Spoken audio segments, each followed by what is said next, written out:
Bismillahirrahmanirrahim. Assalamualaikum warahmatullahi wabarakatuh. Alhamdulillahirabbil alamin. Wassalatu wassalamu ala asyrafil anbiya'i wal mursalin sayyidina Muhammadin sallallahu alaihi wasallam wa ala alihi wa sahbihi wa man ihtada bihadihi wastanna bi sunnatihi ila yaumiddin. Alaika tawakkalna wa ilaika anabna wa ilaikal masir. Amma ba'd. Alhamdulillah, muslimin muslimat yang dirahmati Allah Subhanahu wa taala sekalian. Pertama sekali sama-sama kita bersyukur kepada Allah Subhanahu wa taala. Pada pagi ini kita diberi peluang, kesempatan sekali lagi untuk sama-sama berada dalam jelas ilmu. Kita doa semoga Allah Subhanahu wa taala beri kefahaman kepada kita, beri taufik dapat sama-sama kita menghayati apa yang kita fahami dalam kehidupan kita. Sebelum saya baca dan pergi jauh dan puncang kita pada pagi ini, saya ingat diri saya kemudian tuan-tuan semua, kita sekarang berada pada bulan Rajab, bulan Syaban. Kalau kita tengok pada kehidupan Nabi sallallahu alaihi wasallam di bulan Rajab ini, di bulan Syaban, satu budaya yang berbeza kalau banding dengan bulan-bulan lain. Para sahabat radhiyallahu ta'ala anhum dalam semua pergerakan Nabi, semua tutur kata Nabi, dia ada pengerti. Sebab Nabi sallallahu alaihi wasallam dan Rasul, Nabi adalah qudwah, contoh kepada mereka dalam semua aspek, semua segi. Antara benda yang diperhati ialah Nabi sallallahu alaihi wasallam kalau tengok pada bulan Syaban, Nabi sallallahu alaihi wasallam banyak puasa. Sebab riwayat daripada Aisyah radhiyallahu taala anha mengatakan Nabi sallallahu alaihi wasallam puasa keseluruhan ataupun kebanyakan hari pada bulan Syaban, Nabi sallallahu alaihi wasallam puasa. Usama bin Zaid di antara orang yang perhati juga. Dia tengok Nabi sallallahu alaihi wasallam puasa banyak sangat pada bulan Syaban. Dia tanya apakah rahsia yang Rasulullah sallallahu alaihi wasallam perbanyakkan ibadah puasa. Antara kita tahu semua, Rasulullah semua ialah zaka syahrun yaghfurun nasu anhu baina Rajab wa Ramadan. Yang pertama sekali antara alasan disebut Nabi sallallahu alaihi wasallam ialah bulan Syaban antara bulan yang orang lalah sikit. Yang di antara Rajab dan Syaban dan Ramadan, kata Nabi sallallahu alaihi wasallam, ramai manusia dalam keadaan leka dan keadaan lalah. Yang kedua di antara alasan disebut Nabi sallallahu alaihi wasallam ialah syahrun turfa'u fihi al-a'mal ila rabbil alamin fa ana uhibbu an yurfa amali wa ana shaimun. Yang kedua pula ialah Nabi sallallahu alaihi wasallam sebut hikmah ialah bulan Syaban adalah bulan di mana Allah Subhanahu wa taala angkat amalan-amalan manusia kepada Allah. Dan Nabi sallallahu alaihi wasallam mengatakan, aku nak supaya amalan aku diangkat dalam keadaan aku berpuasa. Di mana kalau tepati pada hadis-hadis lain, Nabi sallallahu alaihi wasallam sebut amalan manusia diangkat ini dia berlaku dalam tiga bentuk. Yang pertama sekali dalam bentuk harian. Bentuk harian dia berlaku pada waktu subuh dan waktu asar. Kemudian dalam bentuk mingguan ialah pada hari Khamis dan hari Isnin. Kemudian dalam bentuk tahunan ialah pada bulan Syaban, di mana amalan kita akan diangkat oleh Allah Subhanahu wa taala. Betul, Rasulullah sallallahu alaihi wasallam dia kata, aku nak supaya apabila amalan aku diangkat dan aku dalam keadaan melaksanakan ibadah kepada Allah Subhanahu wa taala. Di mana tuan-tuan semua, kenapa puasa ini antara pilihan yang utama oleh Nabi sallallahu alaihi wasallam, sedangkan ibadah lain banyak lagi. Tapi Nabi bagi tumpuan kepada puasa. Antara sebab utama sekali kelebihan puasa tuan-tuan semua, puasa antara amalan yang besar pahala di sisi Allah Subhanahu wa taala. Ada riwayat mengatakan siapa-siapa yang puasa satu hari di jalan Allah Subhanahu wa taala, ba'adallahu wajhahu 'anil nar 70 kharifan. Allah Subhanahu wa taala akan jauh dirinya daripada neraka 70 tahun. Itu satu hari. Bayangkanlah 2 hari, 3 hari dan sebagainya. Yang kedua pula ialah amalan puasa ni, kalau ikut apa yang disebut oleh Abu Umamah radhiyallahu taala anhu, dia pernah tanya Rasulullah SAW, dia pernah minta saranan daripada Nabi SAW, murni bi'amalin yanfa'uni Allahu bihi. Kata dia, Rasulullah kata dia, beritahulah kepada saya amalan-amalan yang akan banyak bermanfaat kepada kami. Beritahulah kepada saya satu amalan yang banyak beri manfaat kepada kami. Nabi SAW mengatakan, alaika bis-sawm fala adlalah. Hendaklah kau berpuasa, di mana puasa ini tidak ada tandingan di segi nilai dan segi pahala oleh Allah Subhanahu Wa Taala. Yang tiga puasa kata Tuhan semua, kadang-kadang dia kelebihan dia adalah siapa-siapa yang mati dalam keadaan dia berpuasa, maka dakhalul jannah, dia akan dimasuk syurga oleh Allah Subhanahu Wa Taala. Itu saya sebut beberapa kelebihan puasa. Sangat banyak lagi kelebihan ibadat puasa yang disebut oleh Nabi Sallallahu Alaihi Wasallam. Maka tak heranlah kenapa Rasulullah Sallallahu Alaihi Wasallam pilih apa dia ni ibadat puasa di antara ibadat yang terpenting, yang utama pada bulan Syaban. Kemudian disebut oleh Imam Ibn Qayyim rahimahullah ta'ala, lebih puasa orang Syaban banyak ni kerana kata Nabi SAW dikatakan setiap bulan Nabi puasa. Ada kadang-kadang 1 bulan, 2 bulan sebagai Nabi tak cukup puasa dia kerana sibuk dengan urusan-urusan lain. Maka Nabi SAW akan ganti apa dia ni, puasa ni pada seolah macam gitulah, seolah-olah menyempurnakan pada bulan Syaban. Itulah kata semua antara sunnah Nabi SAW pada bulan Syaban sebagai persiapan sebagai persiapan untuk menghadapi Ramadan yang diberkati oleh Allah Subhanahu Wa Taala. Dan juga disebut oleh Ibn Qayyim mengatakan Nabi puasa adalah ta'ziman lil Ramadan, untuk membesarkan Ramadan, kerana ibarat puasa Syaban kata dia macam salat sunat sebelum fardu kata dia. Tak, sebelum fardu kita ada salat sunat, solat ibarat macam itulah sebagai persiapan untuk kita melaksanakan amalan yang wajib. Sama-sama lah kita ambil kesempatan insya-Allah Ta'ala perbanyakkan puasa pada bulan Syaban. Moga-moga kita menepati apa yang disebut oleh Nabi Sallallahu Alaihi Wasallam. Dan insya-Allah untuk hari ini kita akan baca ayat yang ke-51 daripada surah apa dia ni, surah Al-Qasas. A'udzu billahi minasy syaithanir rajim. A'udzu billahi minasy syaithanir rajim. Bismillahirrahmanirrahim. Bismillahirrahmanirrahim. وَلَقَدْ وَصَّلْنَا لَهُمُ الْقَوْلَ لَعَلَّهُمْ يَتَذَكَّرُونَ وَلَقَدْ وَصَّلْنَا لَهُمُ الْقَوْلَ لَعَلَّهُمْ يَتَذَكَّرُونَ الَّذِينَ آتَيْنَاهُمُ الْكِتَابَ مِنْ قَبْلِهِ هُمْ بِهِ يُؤْمِنُونَ الَّذِينَ آتَيْنَاهُمُ الْكِتَابَ مِنْ قَبْلِهِ هُمْ بِهِ يُؤْمِنُونَ وَإِذَا يُتْلَى عَلَيْهِمْ قَالُوا آمَنَّا بِهِ إِنَّهُ الْحَقُّ مِنْ رَبِّنَا وَإِذَا يُتْلَى عَلَيْهِمْ قَالُوا آمَنَّا بِهِ إِنَّهُ الْحَقُّ مِنْ رَبِّنَا إِنَّا كُنَّا مِنْ قَبْلِهِ مُسْلِمِينَ إِنَّا كُنَّا مِنْ قَبْلِهِ مُسْلِمِينَ أولئك الذين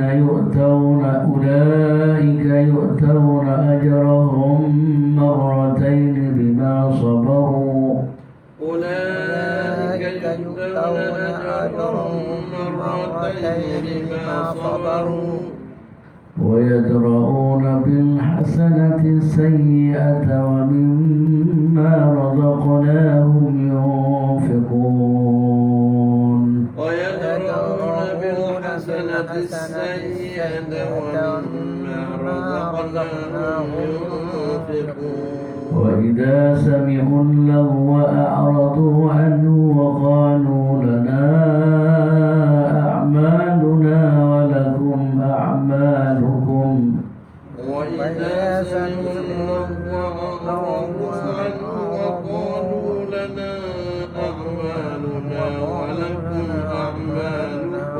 سلام عليكم لا نبتغي الجاهلين سلام عليكم لا نبتغي الجاهلين إنك لا تهدي من أحببت ولكن الله يهدي من يشاء إنك لا تهدي من أحببت ولكن الله يهدي من يشاء وهو أعلم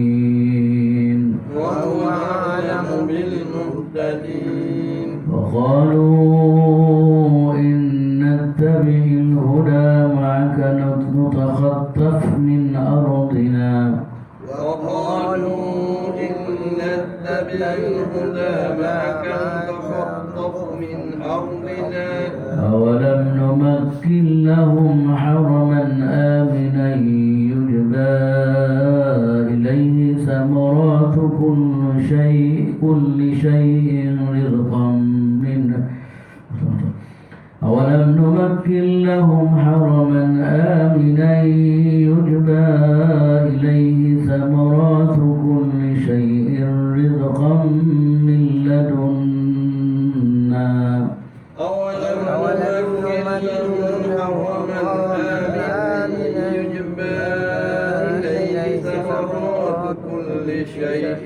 رزقا من لدنا ولكن أكثرهم لا يعلمون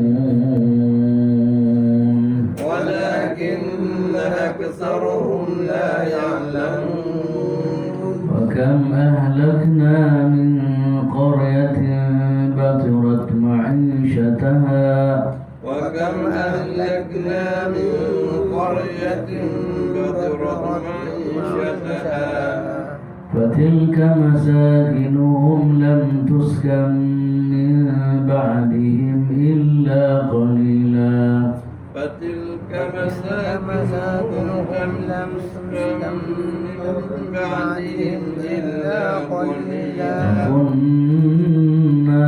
وكنا نحن الوارثين وكنا نحن الوارثين وما كان ربك مهلك القرى حتى يبعث في أمها رسولا وما كان ربك مهلك القرى حتى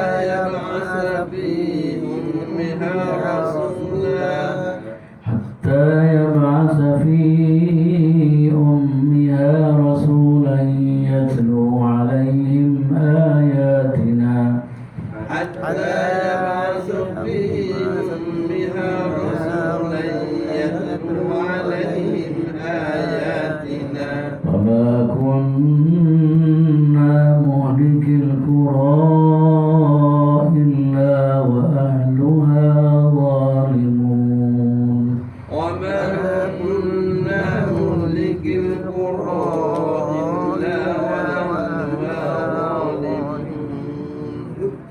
Astagfirullahaladzim. Itulah kita baca beberapa ayat daripada ayat Allah Subhanahu Wa Taala dalam surah Al-Qasas. Kalau sebelum ni kita bicara di mana saya kaitkan dengan apa yang kita bicara sebelum ni lah. Sebelum ni kafir ni dikatakan setiap masa ataupun setiap zaman lah. Dia orang ni tolak ajaran Allah Subhanahu Wa Taala dengan sebab takabur yang ada pada mereka. Ya, bukan kerana Islam yang dibawa oleh para Nabi alaihi salatu wasallam tak betul, tapi sikap yang ada pada mereka adalah sikap degil ataupun takabur. Di mana dia kadang-kadang dia minta nak tengok. Kalau tengok pun dia tokoh daripada dia, nak tengok pun tu jelas daripada dia dan sebagainya lah. Ya. Dia kadang-kadang dia minta Nabi sallallahu alaihi wasallam, nak minta mana dia minta oleh kaum Nabi Musa alaihissalam. Itu kesimpulan dia lah. Tapi kadang-kadang dia minta bukan nak kepada kebenaran, bukan nak kepada tunduk kepada Allah Subhanahu Wa Taala. Bagi apa pun senang kepada dia, tunjuk macam mana berlaku kepada Nabi Musa alaihissalam. Macam mana dia minta kepada Nabi sallallahu alaihi wasallam, dia orang tidak akan ikut ke mana pun. Ya, sikap takabur, sikap tak nak tunduk pada kebenaran, mari ke berdebat pun walaupun nampak macam ni tak nak cari kebenaran, tapi sebenarnya itu ada alasan semata-mata lah. Yang penting dia orang tak tunduk pada kebenaran. Bahkan ajaran ini oleh Nabi SAW ini dia orang tuduh pula, kan? Tuduh Nabi ni bawa sahih, Nabi ni reka-reka benda yang bukan benda semati dan sebagainya. Tapi yang penting yang tuan-tuan semua, setelah ilmuwan ini menolak segala-galanya, maka Nabi SAW diarah oleh Allah Subhanahu Wa Taala supaya sebut pada dia orang, patut cuba bawa kitab lain selain daripada Quran. Kalau dia tak ikut ada kitab lain, mari bawa mari bukti kebenaran yang dia orang kata. Sebenarnya tak juga nak tunjuk bukti kebenaran daripada kitab lain, tak boleh juga dia pun. Tapi yang penting yang Allah Ta'ala bawa rumusan kepada dia, fa illam yastajibu laka fa'lam annama yattabi'una ahwa'ahum. Yang penting mereka kena tolak kebenaran kerana nafsu yang mereka ikuti, kan? Nafsu syahwah yang menjadi panduan ataupun yang jadi yang jadi ikutan pada mereka, menyebabkan mereka tolak kepada kebenaran. Betullah lebih kurang apa yang kita bincang sebelum ni lah. Kemudian betul semua lepas daripada Allah Ta'ala sebut ayat yang ke-51, walaqad wassalna lahumul qawla la'allahum yatadhakkarun. Dan sesungguhnya kami telah menyampaikan perkataan ini Al-Quran kepada mereka agar mereka selalu mengingatinya. Allah Ta'ala ni terus semata Quran yang turun Quran turun Quran ataupun ayat-ayat Quran ataupun kitab-kitab Allah Ta'ala turun daripada semasa ke semasa. Cerita tentang Nabi, Allah Ta'ala utus Rasul, berlaku semua daripada setiap zaman. Dan Quran juga turun Nabi SAW, turun berita tentang harga ni, kepada manusia ni, la'allahum yatadhakkarun, supaya mereka ni ambil peringatan. Mana tangan rahmat dia tu semua. Dengan rahmat tu turun, maknanya Quran kita katakanlah daripada dulu kita ni. Kemudian turun berita ni, kemudian turun hantar pula Rasul daripada satu kepada satu pula, kemudian berita para anbiya alaihi wassalatu wassalam daripada satu ke satu cerita dia, kemudian turun pula Al-Quran Karim dalam bentuk menancaman, dalam bentuk bangsa-bangsa. Ini semua semua nak bawa dia orang kepada Allah Subhanahu Wa Taala. La'allahum yatadhakkarun, supaya mereka ni supaya mereka ini mengambil peringatan.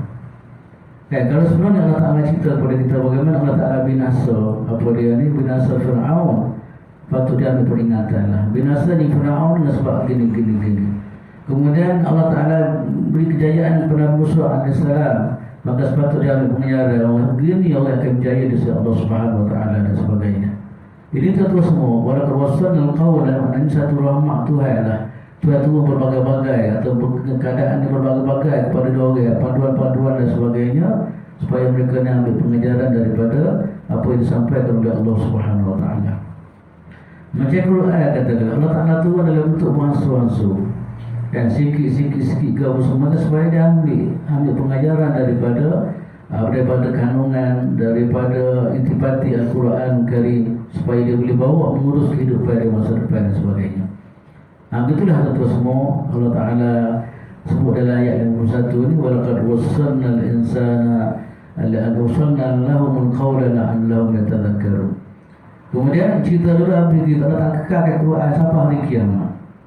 Allah Ta'ala kekalkan hari kiamat supaya dia baca, supaya dia tengok, supaya dia perhati, supaya dia tadabbur dan sebagainya, supaya benda ni menjadi sentiasa menjadi peringatan kepada dia orang lah. Sebab itulah Quran tuan-tuan semua Allah Ta'ala turun kita ni, Allah Ta'ala kekalkan sampai hari kiamat. Kitab lain tu ada apa dia ni, tu ada nasah dan sebagainya, bagi Al-Quran Al-Karim. Al-Quran yang sebagai peringatan kepada kita dalam menjalani ataupun dalam urus kehidupan kita. Kita Quran jaga kita boleh ambil panduan. Quran sebut kebinasaan manusia, kita boleh ambil panduan bagaimana kita menjauhi sebab-sebab yang menyebabkan manusia dibinasa oleh Allah Subhanahu Wa Taala. Kemudian Quran kekalkan cerita bagaimana kenikmatan yang diberi oleh Allah Ta'ala, keamanan dan sebagainya, supaya kita ambil peringatan juga. Orang yang nak diberi peringatan, diberi keamanan, diberi kebaikan Tuhan, maka dia punya sifat-sifat ataupun ciri-ciri macam ini dan sebagainya. Itulah tuan semua Allah Ta'ala sebut dalam ayat tamu ni, walaqad wassalna lahumul qawla la'allahum yatadhakkarun. Kemudian ayat yang kedua pula ialah alladzina atainahumul kitaba min qablihim bihi yu'minun. Orang yang telah kami berikan kepada mereka kitab sebelum Al-Quran, mereka beriman pula kepadanya Al-Quran. Allah Ta'ala dah cerita kepada kita yang berikut tuan semua, satu kumpulan di kalangan ahli kitab yang mana dia orang yang bersih jiwa orang dia, tidak ada sekapuk sifat takabur mana kita baca sebelum ni. Sebelum ni orang tak terima kebenaran kerana takabur, ego dan sebagainya. Tapi Allah Ta'ala sebut satu kumpulan manusia yang bersih jiwa dia orang. Kan, bersih jiwa dia orang di kalangan ahli kitab. Kan, apabila mari saja Al-Quran Karim, dia akan beriman kepada Al-Quran. Dia tahu makna Al-Quran ni adalah kebenaran daripada Allah Subhanahu Wa Taala. Lepas tu ahli kitab tuan-tuan semua, alladzina atainahumul kitaba min qablihi ni, orang yang Allah Subhanahu Wa Taala hantar apa dia ni, hantar kitab sebelum Nabi sallallahu alaihi wasallam ni tuan-tuan semua. Dah, sebelum Nabi sallallahu alaihi wasallam, hum bihi yu'minun, mereka telah beriman dah dengan Al-Quranul Karim. Maknanya dia tahu kebenaran Al-Quran, dia tahu kebenaran Nabi Muhammad sallallahu alaihi wasallam, lalu kitab-kitab mereka dulu. Maknanya dia jujur dengan ilmu yang dia dapat, dia jujur dengan pengetahuan yang dia peroleh daripada Allah Subhanahu Wa Taala. Tidak ada daripada sikap takabur ke apa semua. Cuba tengok kan, mari saja Al-Quranul Karim dia beriman selalu. Sebab itulah kita manusia gitulah, apabila hati dia bersih, apabila tahu benda kebenaran daripada dia tu, dia tak agak-agak dah, dia akan ikut sebab tu benda kebenaran. Berbeza dengan kumpulan yang kita bincang sebelum ni kan, nak go ni kan, bila buat Quran sebenarnya bukan masalah ke apa dia nak tu, kerana mana jiwa dia tak terima kebenaran dia. Jiwa dia ada sifat dasar dengki, sifat apa dia takabur dan sebagainya. Maka berbagai-bagai alasan yang mereka minta daripada Nabi sallallahu alaihi wasallam. Tapi yang penting, walaupun alasan itu diberi dan sebagainya, walaupun permintaan yang diberi sebagainya, dia tidak akan beriman. Sebab apa? Sebab jiwa dia tidak bersih. Tapi ayat yang kita baca 52 maknanya ada di sana di kalangan ahli kitab. Kan? Dia orang yang kita tuan semua ada di kalangan mereka masuk Islam. Contohnya Abdullah bin Salam ataupun orang lain, Salman Al-Farisi dan sebagainya. Kan? Terus semua maknanya alladzina kami orang yang kami bagi kitab kepada mereka ni sebelum Al-Quran, kitab Taurat, kitab Injil dan sebagainya. Dia tahu maknanya Quran daripada Allah Subhanahu Wa Taala. Dia tahu tak dia melalui dalam kitab dia orang, ataupun melalui apa dia, melalui kata-kata dari kalangan apa dia para anbiya alaihi wassalatu wassalam. Maka mari Quran saja tali dengan ilmu yang dia dapat, tali dengan maklumat yang dia terima, sekali beriman dengan Al-Quran Karim. Sebab apa tuan-tuan semua, orang Kristian ataupun orang ahli kitab ni, Allah tak Nabi Isa alaihissalam kan pernah sebut pada dia orang, mubasyiran bi rasulin ya'ti min ba'di ismuhu Ahmad.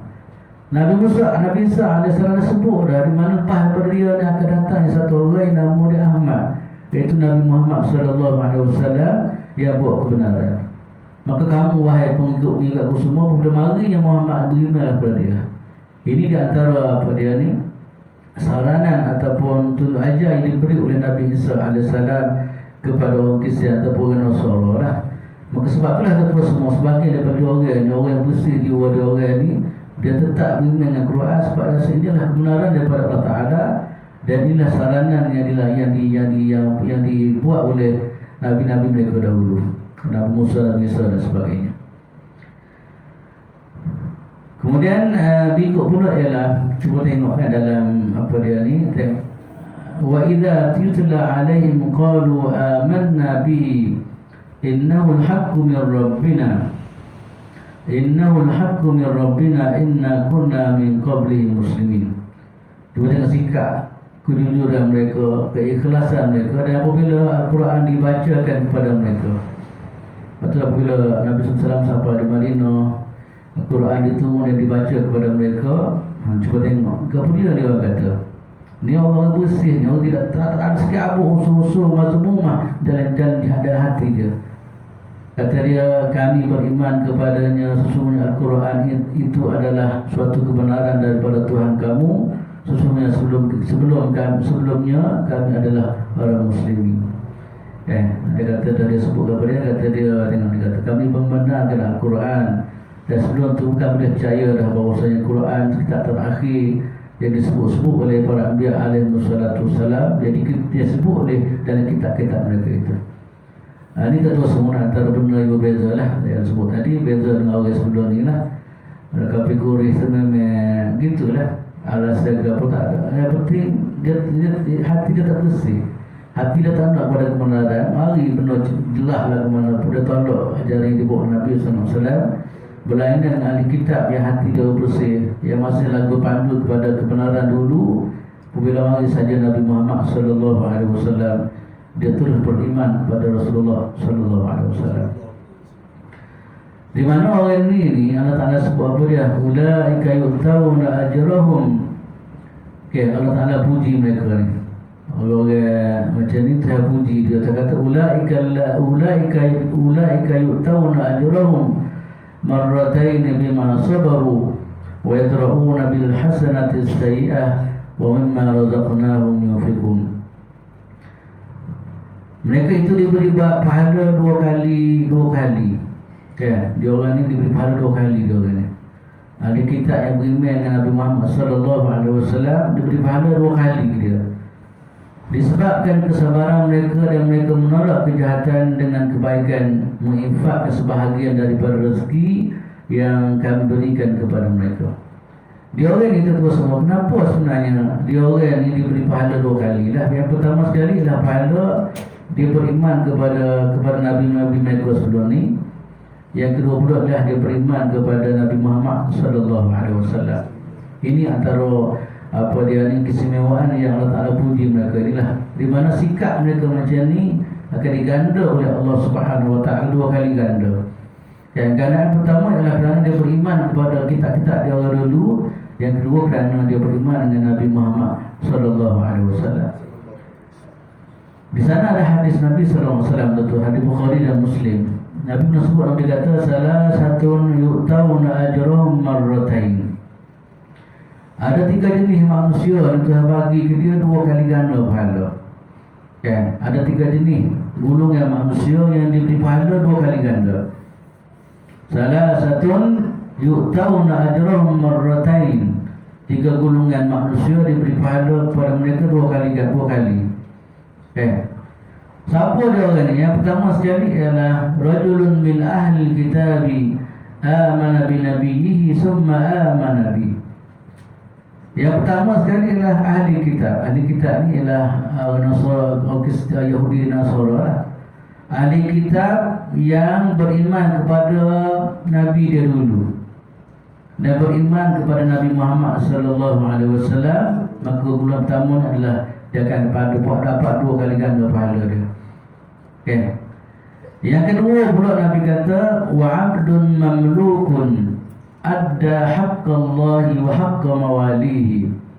Yang kedua yang dapat gandaan pahala dua kali ni adalah seorang hamba yang tunai hak Allah Subhanahu Wa Taala dan tunai hak tuan dia. Kalau dulu dia ada hamba. Kalau hamba ni peribadi dia, sikap dia jaga Tuhan, dia jaga hak Allah Subhanahu Wa Taala. Dalam masa sama dia jaga hak sebagai hamba dia kepada satu orang itu, dia juga akan diberi pahala oleh Allah Subhanahu Wa Taala. Yang ketiga pula warajulun kanat lahu amatun fa'addabaha fa'ahsana ta'dibaha fa'ahsana apa dia ni ta'dib fa'ahsana ta'dibaha summa a'taqaha fatazawwajaha. Yang ketiga pula orang yang ada hamba perempuan. Orang yang ada hamba perempuan, kemudian dia ajar didik betul-betul hamba perempuan itu. Lepas tu pula dia merdeka hamba tu, kemudian yang ketiga dia mengahwinkan hamba tersebut. Ini pahala besar. Dua kali pahala akan diberi oleh Allah Ta'ala kepada orang macam ni. Dia ada hamba perempuan, kemudian jaga didik betul-betul. Lepas tu dia merdeka, dia cari pasangan dia pula kepada hamba perempuan tadi. Maka pahala besar. Sebab tu orang cari jodoh orang ni pahala besar je lah. Memang kata gitu. Dah tolong cari ke orang. Dan tolong meneruskan apa dia ni kelangsungan hidup dia orang dengan cari pasangan yang bersemua di antara orang yang diberi kebaikan oleh Allah Subhanahu Wa Taala. Kemudian tentu semua dia pula Allah Taala puji dia orang dengan dia orang ada beberapa sifat dia orang dah. Tadi sifat iman dia kan, dia sabar menghadap beriman, sabar pertahankan iman dan sebagainya, sehingga dia sabar lah. Walaupun orang tak tunai ke pun, dia tetap mengikut kebenaran yang ada pada kitab-kitab mereka dulu. Dan akhir sekali dia sabar juga, sabar pada beriman kepada apa yang dibawa oleh Nabi sallallahu alaihi wasallam.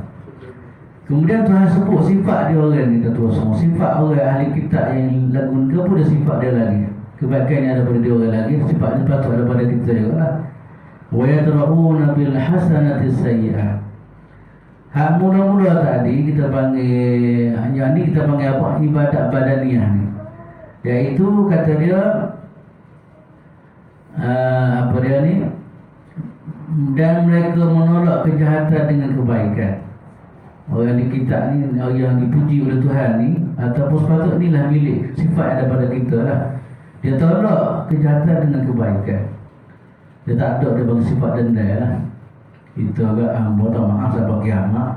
Kita kalau gitu baik-baik perangai kita kan. Sebab kita beri kemaafan kepada orang ni, kita semua satu sifat yang dipuji oleh Allah Subhanahu Wa Taala.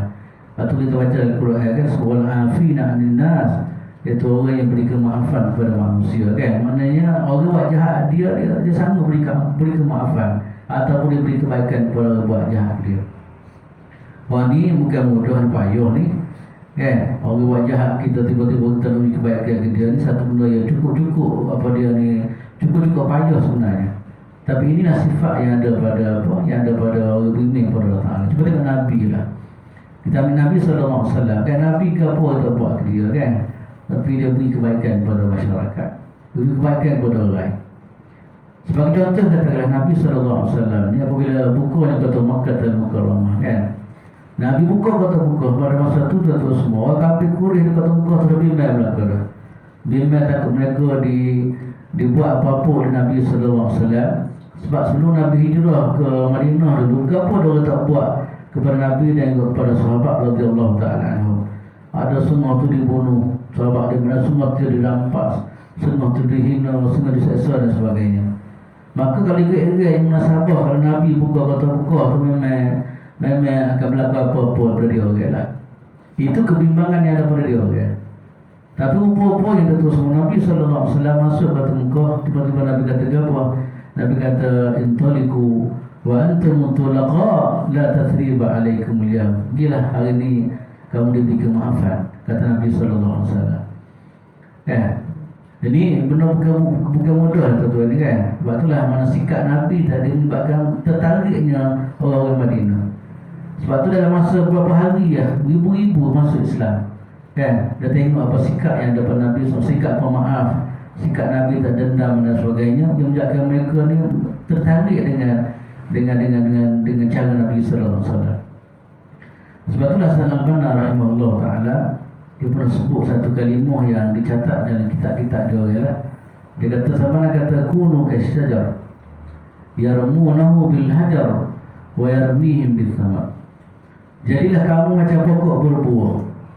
Orang pekong buah pokok tu dengan batu kan. Kemudian pokok tu bagi buah. Kalau mana itulah ceritanya satu benda yang selalu disebut oleh pendakwah ataupun orang soleh dan sunnah Quran macam itulah. Dan kita tolak kejahatan tu dengan kita beri kebaikan. Imam Ahmad radhiyallahu taala anhu, saya pun sebut cerita sebelum ni. Imam Ahmad antara dikenali sebagai Nasrus Sunnah, orang pertahankan sunnah. Pada masa dia tu kebetulan kerajaan dikuasai oleh orang Mu'tazilah. Mu'tazilah mengatakan Quran adalah makhluk, bukan qadim. Dia mempertahankan sebab ahli sunnah mempertahankan mengatakan bahawasanya Quran adalah qadim, bukan makhluk. Akhir sekali kata semua dia penuh seksa teruk sangatlah. Dia tengok di sejarah Ahmad, di antara ulama, antara tokoh yang kena seksa yang betul dahsyat sekali, masuk penjara kemudian diseksa. Tapi dia masih kekal macam tu. Orang lain dah lama dah ada selenda. Ulama-ulama lain dah mengaku gagal lah. Memang sanggup ikut letak yang dikenaki oleh kerajaan pada masa. Tapi Imam Ahmad memang tetap dan kadang gitulah. Dia kena seksa ke semua tu. Dah sekali kata semua dia dilepaskan.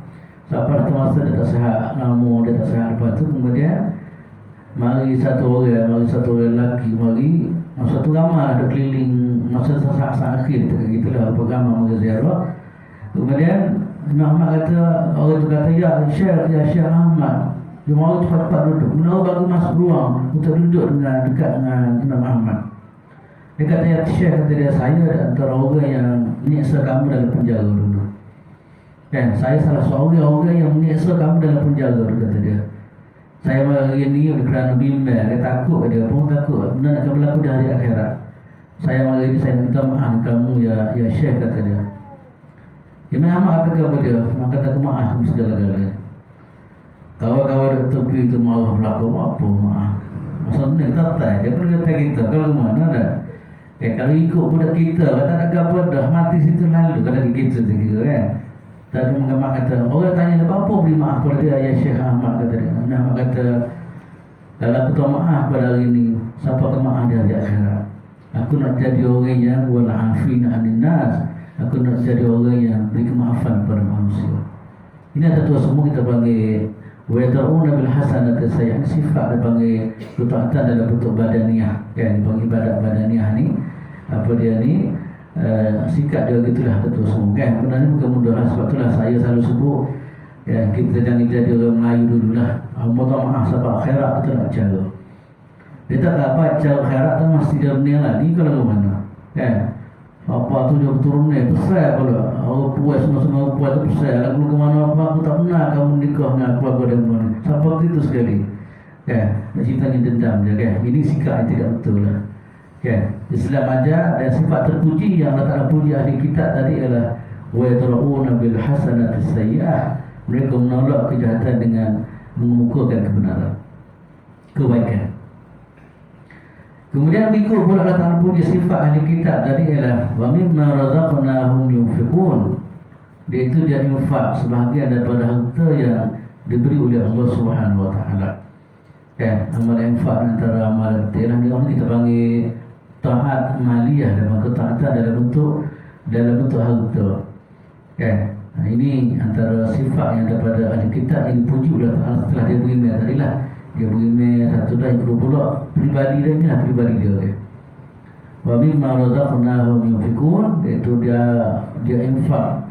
Jadi amalan dia yunfiqun kita panggil fa'il mudhari. Kalau ni bahasa Arab maknanya litajaddud wal istimrar. Semua dia satu budaya dia. Dan jadi budaya dia infak ataupun belanja orang ni daripada harta yang dimiliki diberi oleh Allah Subhanahu wa taala.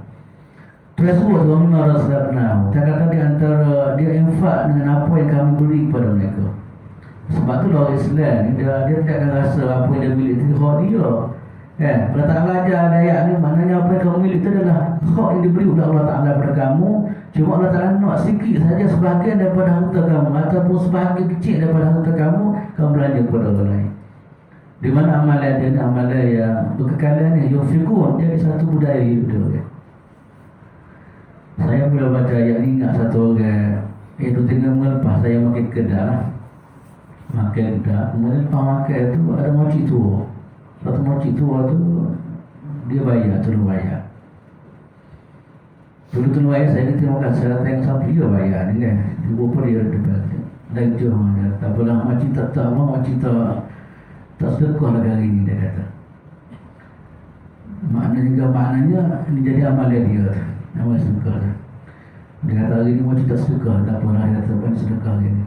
Tu ceritanya jadi amalan dia lah menjadi, kan. Dia kata hari ni sebab hari ni tak sedekah lagi, maknanya itulah ceritanya, kan. Itulah satu semua dan ayat ni maknanya wa mimma razaqnahum yunfiqun, iaitu dia sentiasa infak harta dia di jalan Allah Subhanahu wa taala. Kan. Tak semesti banyak tapi dia budaya. Kan. Kamu kita bicara infak, sedekah ke apa semua ni ikut kemampuan masing-masing lah. Kan. Cuma jangan kata amor tak kerja banyak dah, amor ni kerja harga dah tak isu. Maknanya kita nak sekarang jadi budaya hidup kita walaupun sikit anugerah yang diberi oleh Allah Subhanahu wa taala kepada kita. Cuba tengok pada masa Nabi sallallahu alaihi wasallam. Kadang-kadang kalanya sahabat Nabi dia tak ada wasama ya. Semua itu dia bagi wasama kepada orang lain. Itu kemampuan yang ada pada dia. Lepas tu dia nak jadi apa? Jadi pribadi yang suka berinfak. Kemudian sifat yang berikut pula ialah sifat ahli kitab yang dipuji oleh Ta'ala. Wa idza sami'u al-lagwa a'radu anhu wa qalu lana a'maluna wa lakum a'malukum salamun alaikum la nabtaghi al-jahilin. Dan apabila mereka mendengar perkataan yang buruk, mereka berpaling daripadanya. Antara sifat terpuji mereka ni tak suka pada majlis lagu. Kalau ada percakapan lagu, ada perbuatan yang melalukan, dia tidak layan, dia tidak akan bersama dengan majlis tersebut. Yang kita ada banyak lah, lagu dengan telefon kadang-kadang, lagu dengan kadang kopi kadang-kadang. Bukan tak boleh pergi. Sepatutnya 10 minit dengan dia lepak jaring mujian kalau ke mana kan. Maknanya sikap Al-Bimeh ni, mana yang letak gambar kepada kita pada hari itu tua semua ialah apabila dia dengar benda-benda tak molek, dia berpaling, dia tak layan. Dia tidak berserta dengan benda-benda tu. Kalau pada masa dulu orang musyrikin dia celah Allah Ta'ala, celah Allah, celah Nabi SAW, dia tidak akan bagi cara, dia akan paling, dia tidak akan bersama dalam majlis tersebut. Bahkan ada kata kepada dia, wa qalu lana a'maluna wa lakum a'malukum, bagi kami amal-amal kami dan bagimu amal-amal kamu, semoga selamatlah kamu, kami tidak ingin bergaul dengan orang-orang yang jahil. Dia sebut pertama sekali, kami tak silah benda begini, tak apalah, kita serah pada Tuhan lah. Dia mau amalan, dia mau kawini amalan kami. Kemudian dia ucap selamat tinggal, tak sedut dalam majlis tersebut. Dia kata kami tidak akan bersama dengan orang-orang yang jahil, orang-orang yang kita bersama dia tidak beri manfaat kepada kita. Dan inilah tentu semua 3 sifat yang Allah Ta'ala puji kepada dia ni ahli kita. Di samping keimanan kepada Allah Ta'ala, yang pertama sekali kita bicara ialah dia tolak kejahatan dengan kebaikan. Yang kedua pula dia infak harta dia sebagai daripada harta dia Allah Subhanahu Wa Ta'ala. Yang ketiga pula ialah dia tidak duduk dalam majlis yang lagu-lagu yang boleh merusak keimanan dia kepada Allah Subhanahu Wa Ta'ala, yang boleh rusak apa dia kepribadian sebagai orang yang beriman kepada Allah Subhanahu Wa Ta'ala. Bapak tu semua di antara benda yang boleh merusak kita ni, kita saing dengan orang yang tak molek, kita panggil tu lah. Kadang-kadang kita saing dengan orang macam ni, kadang-kadang beri kesan kepada kita sebenarnya. Sebab tu dah ada Islam jaga kemudian al-mar'u ala dini khalilihi falyanzur ahadukum ila man yukhalil. Nabi kata satu orang tu sikap dia tu maknanya akan bersama dengan kawan dia. Maka fanzur, maka carilah kawan-kawan yang baik, kan, dia boleh bina diri dia. Sebab itulah orang tadi dia tak saing orang yang boleh musuh dengan peribadi dia. Daripada awal lagi kan dia tak nak la nabtaghi al-jahilin. Kami tidak akan bersahabah atau tidak berkawan dengan orang yang jahiliah atau orang yang jahil ataupun orang-orang yang boleh musuh apa dia nak kehidupan dan sebagainya. Itulah tentu semua di antara 3 sifat atau 4 sifat yang kita bincang ini adalah sifat yang terpuji yang ada pada ahli kitab yang diberi pahala oleh Allah Subhanahu Wa Ta'ala, 2 ganda pahala dia. Dan kita haraplah insya-Allah sifat ini adalah sifat kita sebenarnya yang sepatut kita hiasi kehidupan kita ni dengan sifat ini juga. Sebab sifat inilah sifat orang yang dipuji oleh Allah Subhanahu Wa Ta'ala. Kemudian kita tengok lagi tentu semua ayat biku innaka la tahdi man ahbabta walakin Allah yahdi man yasha wa huwa a'lamu bil muhtadin.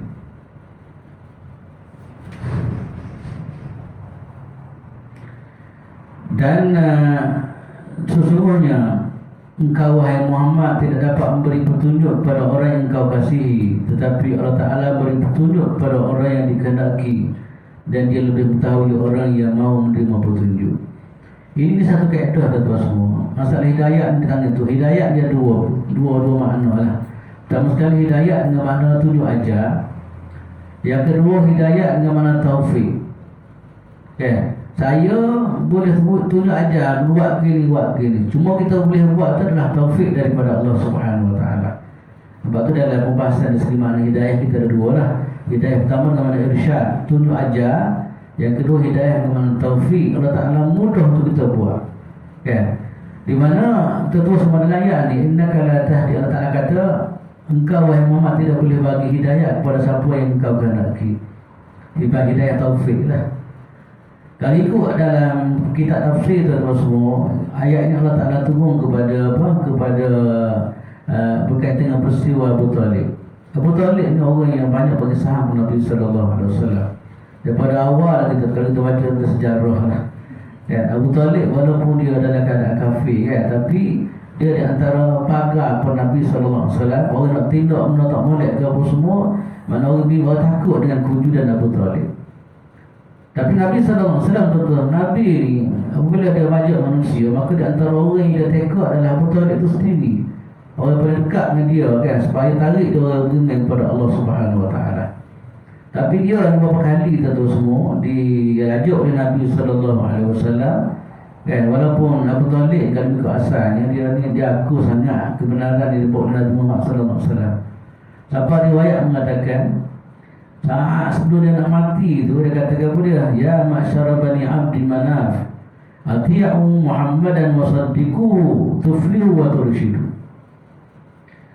Siapa dia tahu kebenaran Muhammad. Siapa mengikut riwayat mengatakan saat dia nak mati tu dia pernah sebut kata, ya ma'syara bani Abdi Manaf, wahai Abdi Manaf semua, wahai kumpulan Abdi Manaf, kata dia, ta'ala kepada Muhammad dan benarlah kepada Muhammad, kamu akan berjaya dan kamu akan dapat petunjuk.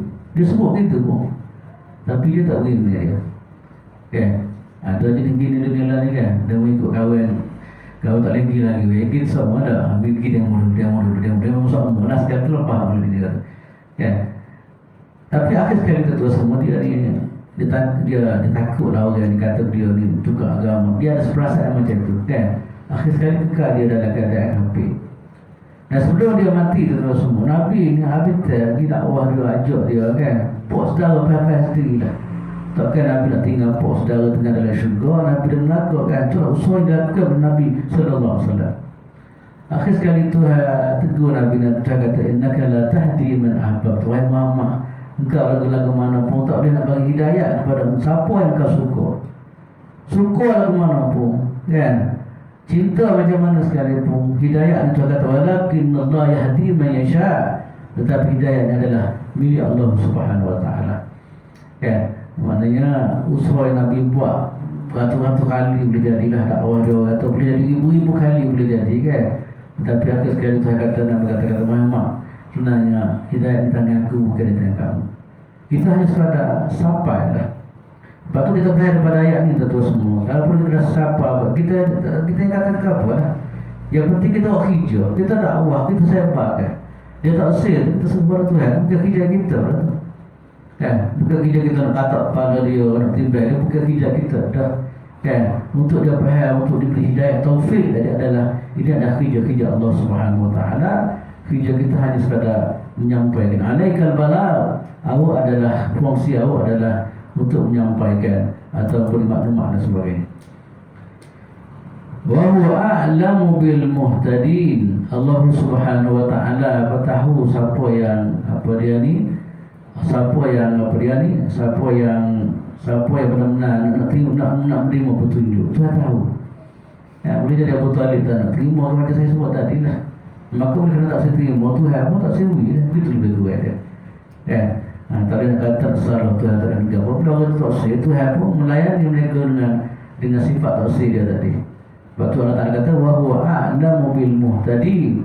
Allah Subhanahu wa taala Maha mengetahui siapa yang mahu menerima petunjuk daripada Allah Subhanahu wa taala. Cuba tengok di kalangan sahabat-sahabat, kamu mudah-mudah ya. Abu Zar, Nabi baca Quran 3 patah ya, pergi mahal tu. Kan? Allah bin Mas'ud baca sikit-sikit tu boleh pergi mahal. Sebab apa dia ada persediaan untuk menerima kebenaran. Abu Jahal bukan hari dua, boleh kita dia kata. Dia orang Abu Jahal duduk dengan Nabi lagi. Quran tu masuk dia lagi. Direct Allah Ta'ala baca depan dia, tapi tak setuju juga. Kan? Anak ceritanya hidayahnya dari tangan Allah Subhanahu wa taala, bukan di tangan manusia. Kita kalau boleh kalau suara Malaysia ni tak ada Islam belaka kalau boleh. Kalau ke mana kan? Kita nak tapi tak dakwah mana kita pun kita. Kita kalau boleh nak gitu kalau boleh kan. Tapi itulah satu semua kita hanya sekadar menyampai siapa maklumat kan. Dibina dia orang tapi untuk dia ni dapat taufik daripada Allah Taala tu kerja-kerja Allah Subhanahu wa taala. Ayat ni sebenarnya Allah tengok dari segi pembicaraan dari ulama untuk menghiburkan hati Nabi. Kita kadang-kadang pun kita dakwah ajuk, tiba-tiba tak sedih, mari sedih juga, dah, mari derita juga. Tama-tama berdekat kita kan. Kita ajak terus kan. Maka ayat ini sebagai nak menghiburkan hati Nabi SAW. Tak usah bimbang lah, tak usah bersedih sangat lah. Ini kerja-kerja Allah SWT. Yang penting kamu dah melaksanakan tugasan. Dah. Kemudian ayat yang berikut ialah wa qalu inna tabi'al huda ma'aka nutakhattaf min ardina awalam namakil lahum haraman aminan yujba ilaihi thamaratu kulli syai'in rizqan min ladunna walakinna aktsarahum la ya'lamun. Cuba tengok alasan kenapa dia orang ni tak terima Islam. Banyak alasan dia orang ni kan, nak buat tu, nak buat ni, nak buat tu, nak buat ni. Alasan tu alasan ni. Biasalah tabiat. Orang tak sebenar dia otak kan, alasan tu alasan ni. Kalau orang hati suci mudah sangat, yang kita keling, kita sebut kita patah pun jadi dah. Tapi orang tabiat, orang tak usah kebenaran ni, dia akan tuai waktu lagu itu, waktu gitu. Kita cuba dengan alasan apa yang 87 di antara sebab yang menyebabkan mereka tak terima kebenaran yang dibawa oleh Nabi SAW. Dan mereka berkata, jika kami mengikut petunjuk bersama engkau, nescaya kami akan diusir dari negeri kami. Itu alasan dia. Dan kalau kami, dia tahu Nabi Muhammad lama, orang tak minat Nabi Muhammad. Dia kata, kalau kami ikut Nabi Muhammad ni kan, orang tak kena melakar kami. Orang usir, orang amat kita ada kami daripada engkau semua lah. Jalan ni lah kadang-kadang kalau pakai tudung tak boleh, dia mau tak kerja orang kata. Dia kata kita tak. Tak boleh ikut Islam sangat tak boleh mungkin pulang dia mau lagu. Ni perangai gini. Perangai gini. Lah ni kan ada kan kalau kita suruh ikut cara Islam ni. Tak boleh kalau ikut cara gini juga gini orang kau akan kata gini kan. Ni alasan yang dibuat oleh orang kafir Quraisy. Dia kata, jika kami mengikut petunjuk bersama engkau, nescaya kami akan diusir daripada negara kami. Boleh jadi pada musuh akan mengserai kami engkau. Boleh jadi musuh akan halau kami daripada kota Makkah dan Mukarramah. Ini di antara alasan yang dia ni, alasan tak betul lah yang mereka kemukakan kepada Nabi SAW. Apa Tuhan jawab alasan ni? Tuhan kata awalam numakkil lahum haraman aminan yujba ilaihi thamaratu kulli syai'in rizqan min ladunna. Allah Ta'ala bukankah kami telah meneguhkan kedudukan mereka dalam tanah haram, tanah suci yang aman, yang didatangi ke tempat itu buah-buahan daripada segala macam tumbuh-tumbuhan sebagai rezeki bagimu di sisi kami. Dia tak gambar, dia tak Mekah tu, kalau balik pada masa tu lebih aman daripada tempat-tempat lain. Itu kerja Tuhan tu. Kan Tuhan tak Mekah situ, tak Kaabah situ, kemudian kawasan pun diberi keamanan oleh Allah Ta'ala. Orang tak berani nak mencabuli kota Mekah dan sebagainya. Itu semua adalah kurniaan daripada Allah Ta'ala. Mana alasannya? Tak betul lah alasan dia kata kalau kita ikut Islam ke apa semua kan, nak cara yang marah kita, yang pula kita dan sebagainya. Dia tak khabar hidup Mekah tu dan kadang senil lenek ke apa semua tadi. Senil dari segi apa? Aminan. Negara yang begitu aman. Waktu orang bila masuk kota Mekah ni amin. Orang tak berani nak suruh dah bila masuk kota Mekah kan. Ini tak, dia tak khabar, ini sebahagian daripada apa dia nikmat yang diberi oleh Allah Ta'ala, oleh Allah Subhanahu Wa Taala, sebab adanya apa dia ni, Kaabah dan sebagainya. Itu semua kerja Tuhan. Yang kedua pula Tuhan kata, yujba ilaihi thamaratu kulli syai'in. Diberi rezeki pula. Mekah tak ada apa satu, dan Tuhan terkira kontan dekat, tapi situ ada pelakon rezeki Tuhan bagi. Cuba tengok gila ni. Saya masa pergi Mekah dulu. Apa Mekah ada budu ada. Budu mana ada? Tak, budu lah apa dia ni. Banyaklah berendah pak kita ni. Kadang-kadang semua-semua tu berdiri sampai dia dulu kalau balik pak kita kan. Pada segi logik kita tengok. Mati lama dah Mekah tak ada air apa dia ni. Tak ada makan, tak ada kapur semua kan. Tapi siapa yang begitu? Dua benda tak bagi dia. Pertama sekali, nikmat keamanan di mana di kota Mekah atau kawasan haram Mekah itu diberi keamanan oleh Allah Ta'ala. Yang kedua pula ialah rezeki yang melimpah ruah yang Allah Ta'ala bagi kepada ahli Mekah. Maka alasan dia kata, kalau kita apa dia ni, kalau kita berimeh dia ada masalah. Tak masalah kan. Datang berimeh kepada Allah SWT, banyak kemudahan-kemudahan yang Allah Ta'ala akan bagi. Dan sejarah telah bukti dah sebenarnya, kan? Bukti bagaimana tamadun dulu. Apabila dia orang beriman kepada Allah Subhanahu Wa Taala, bagaimana Allah Taala kekalkan apa dia ni kenikmatan negara tersebut. Allah Taala sebut dalam Quran contohnya Sabah. Laqad kana li sabain fi maskanihim ayah jannatani ayyamin wa shimal kulu min rizqi rabbikum washkuru lahu baldatun thayyibatun wa rabbun ghafur. Kan banyak sebenarnya Allah Taala sebut dalam Quran bagaimana tamadun yang begitu hebat tingkat awal boleh ada beriman pada tak dijaga dan diberi kenikmatan yang begitu hebat oleh Allah Subhanahu Wa Taala. Maka alasan dia orang ni mengatakan kalau ikut Islam kita kena pulau, kalau ikut Islam kita tidak ada ketenangan ke apa semua, satu benda yang salah lah. Dia tak khabar maknanya ikut Islam ni ikut Tuhan. Segala-galanya adalah hak Allah tak boleh buat. Tuhan boleh bagi keamanan, Tuhan boleh Tuhan jamin rezeki dan sebagainya. Apabila manusia ni kembali kepada Allah Subhanahu Wa Taala. Itulah satu semua ceritanya alasan yang mereka kemukakan satu alasan yang tidak betul lah. Alasan yang sangat cukup salah. Sebab tu Tuhan jawab, dia kata awalam numakkil lahum haraman aminan yujba ilaihi thamaratu kulli syai'in rizqan min ladunna walakinna aktsaruhum la ya'lamun. Tapi kebanyakan mereka tak erti bahawa begini.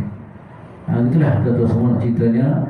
Alasan berbagai-bagai alasan dia orang kemukakan. Kalau sebelumnya alasan nak tengok mukjizat ni, kemudian alasan yang akhir bila kita baca hari ni pula lah alasan kerana kalau ikut Islam kan maknanya orang ke pulau kita, kalau ikut Islam kan kita tak akan selamat, kalau ikut Islam kan gitu sebagainya. Alasan-alasan yang mereka kemukakan, tapi semua tu alasan-alasan tak betul berlaku lah, dijawab oleh Allah Ta'ala dalam ayat terakhir kita bincang tadi. Itulah betul semua apa yang kita boleh bincang pada hari ini. Yang penting sama-sama lah kita menghayati. Antaranya tadilah ayat berkaitan dengan ahli kitab tadi, di mana mereka dipuji oleh Allah Ta'ala apabila mereka ada sifat-sifat bersama dia orang ialah sifat wa yadra'una bil hasanati sayyi'ah wa mimma razaqnahum yunfiqun. Kemudian sifat yang tiga ialah wa idza sami'u lagwa a'radu anhu. Okey, ini antara sifat yang Allah Ta'ala puji ahli kitab, dan mereka diberi pahala oleh Allah Subhanahu Wa Ta'ala 2 kali ganda. Antara Allah moga-moga tiga sifat ini adalah sifat yang apa dia ni yang akan menghiasi kehidupan kita lah. Dan akhir sekali kita yakin bahawasanya apabila kita ikut Islam, insya-Allah akan dijaga oleh Allah SWT dengan penjagaan yang begitu hebat sekali. Saya katalah satu semua untuk ini, moga-moga kita dapat manfaat bersama yang baik daripada Allah Subhanahu Wa Ta'ala. Kekurangan daripada ilmu saya sendiri. Aku qouli hadza wa astaghfirullahaladzim li wa lakum wa lisa'il muslimin wal muslimat wal mu'minin wal mu'minat. Assalamualaikum warahmatullahi taala wabarakatuh.